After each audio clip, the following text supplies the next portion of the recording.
Bible is full of stories that we all know and love. But how well do we know them? The answer might surprise you. The Bible you thought you knew is going to dive deep into the exquisite details of the biblical stories that make them fascinating and transforming. In this week's podcast, we will deal with yet another woman whose story is told in the Old Testament. Jezebel takes the stage this time. Saying that Jezebel was infamous is an understatement. Even though she was an Israelite queen, the incidents in which she was involved were not only violent in the extreme, but downright gory. This story is not an easy one to tell. Her participation in Israel's life demonstrated how far the kingship in Israel had devolved in violating the covenant between God and the people that God had elected. These were dark days indeed. Her story begins in 1 Kings chapter 16, verse 31, where she is introduced as the wife of Ahab ben Omri, a new king of Israel, who was himself notoriously wicked. An aspect of that wickedness was taking Jezebel as his wife in the first place. She was the daughter of Ethbaal, king of the Sidonians. That meant she served and worshipped Baal, a well-known Canaanite deity. Apparently to honor his wife, King Ahab built a temple for Baal in Samaria, a very un-Israelite thing to do. This prompts the narrator to tell us that Ahab was, at least in religious terms, worse than all his royal predecessors. That's in verse 32 of chapter 16. Jezebel was not shy about her faith. Rather, she was fervent. Though no details are provided, in her position as queen, she had managed to, quote-unquote, cut off a number of prophets who served the Israelite God. That's in chapter 18, verses 4 and 13. Cutting off is a euphemism for murdering. Jezebel not only was zealous to promote her own Canaanite faith, she was equally adamant in eliminating what she saw as a rival to that faith, basically the Israelite deity, Israelite religion, and the prophets who promote both. She was an activist queen. It is hardly surprising that Jezebel became outraged when her husband, King Ahab, told her about the contest that Elijah had set up with the Canaanite prophets on Mount Carmel. The upshot of that contest was that 450 prophets of Baal and 400 prophets of Asherah, a Canaanite goddess, who ate at Jezebel's table, were summarily slaughtered. That's in verse 19 of 1 Kings 18. Not only was she furious, she pledged to avenge these deaths by killing the brazen Israelite prophet who was responsible, namely Elijah. That's in 1 Kings chapter 19, verse 2. Of course, that threat led Elijah to go into hiding. In a subsequent incident, Jezebel showed her true mettle.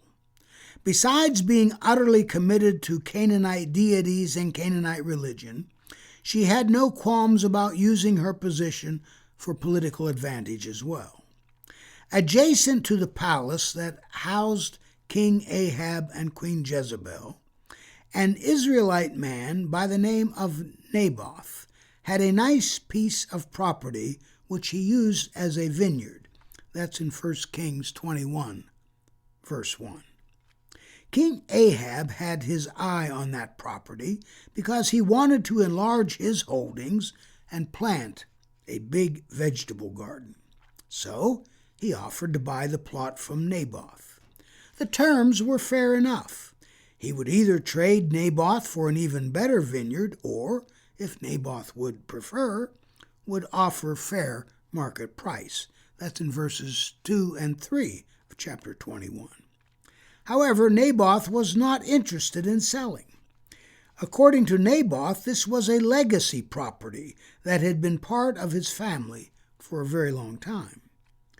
Ahab took no for an answer, but he was certainly not happy about it. He went home extremely disappointed. Indeed, he was so upset that he got into bed and refused to eat. That's in verse 4 of 1 Kings 21. Of course, Jezebel noticed this. She asked her husband why he was so out of sorts. Ahab told Jezebel what had happened. He detailed his offer and noted that Naboth refused it. At this point, Jezebel said something quite revealing. Instead of consoling her husband, she basically said that he had no clue about how to exercise political power. From her perspective, kings do not take no for an answer. Her question to Ahab is caustic in the extreme. Do you now govern Israel? From her vantage point, the answer to that question is all too clear. King Ahab does not govern Israel. He demonstrated nothing but weakness in her eyes. If he had the foggiest notion of what it means to exercise power, he would never have accepted Naboth's negative answer. Kings do not come home moping and depressed. They do whatever it takes to get their way. Jezebel exemplified that posture. Ahab did not. Consequently, she took matters into her own hands. She told Ahab to get something to eat, quit being morose, and worry no longer about anything. She would deal with the situation.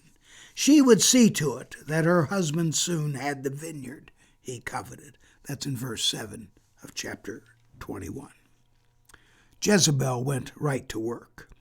She wrote letters in King Ahab's name, sealed them with his seal, and sent them to the appropriate officials. The letters demanded that the officials proclaim a period of fasting and put Naboth in the dock. Essentially, the queen was having her bureaucracy organize a kangaroo court. The officials were to arrange for 2 witnesses to bring forth bogus charges. Since this was a completely rigged procedure, the outcome was already determined. Once Naboth had been accused of cursing God and the king, he was to be executed by stoning. Once the execution had been carried out, Naboth's choice vineyard would become available to King Ahab. Jezebel's scheme worked perfectly. Once the proceedings were over, the officials informed the queen that Naboth was, as a matter of fact, dead. That's in verses 8 through 14 of chapter 21 of 1 Kings. This little incident speaks volumes about Jezebel. First, she understands what it is to exercise absolute power. Should normal inducements fail, she would not hesitate to bring false charges and condemn an innocent man. Naboth's crime was refusing to sell a family's legacy property to the king. According to Jezebel, no ordinary citizen had a right to refuse a king. Second, she conceived of her power as deriving from the gods she worshipped. It is telling that she had the bogus witnesses accusing Naboth of cursing both God, or gods, and the king. In her mind, the king represented a god or gods. There was no difference whether one challenged the king or went against a god or the gods. Royal power was absolute and backed up by the divine world.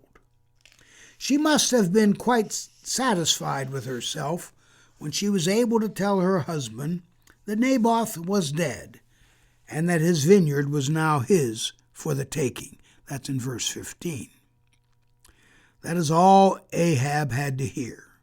Once he learned about the good news that Naboth was no longer an obstacle, he went immediately to claim his new plot of land. That's in verse 16.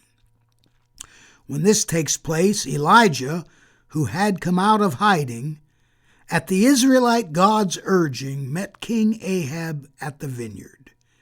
He was to pronounce a word of grim judgment on the king for murdering and stealing. That's in verses 17 through 19 of chapter 21. Though King Ahab was the subject of divine wrath in this instance, Jezebel was hardly exempt. King Ahab's death under God's judgment would result in dogs licking his blood in the very place where Naboth had been stoned to death. That's in verse 19. But Queen Jezebel was a target too. Dogs would also be involved in Jezebel's death. However, they would not lick the blood of a corpse. Instead, these dogs would eat Jezebel's remains. According to Israelite thought, few fates would be more humiliating: the desecration of a corpse by dogs out in the open. Yet, that is the fate that awaits both Ahab and Jezebel.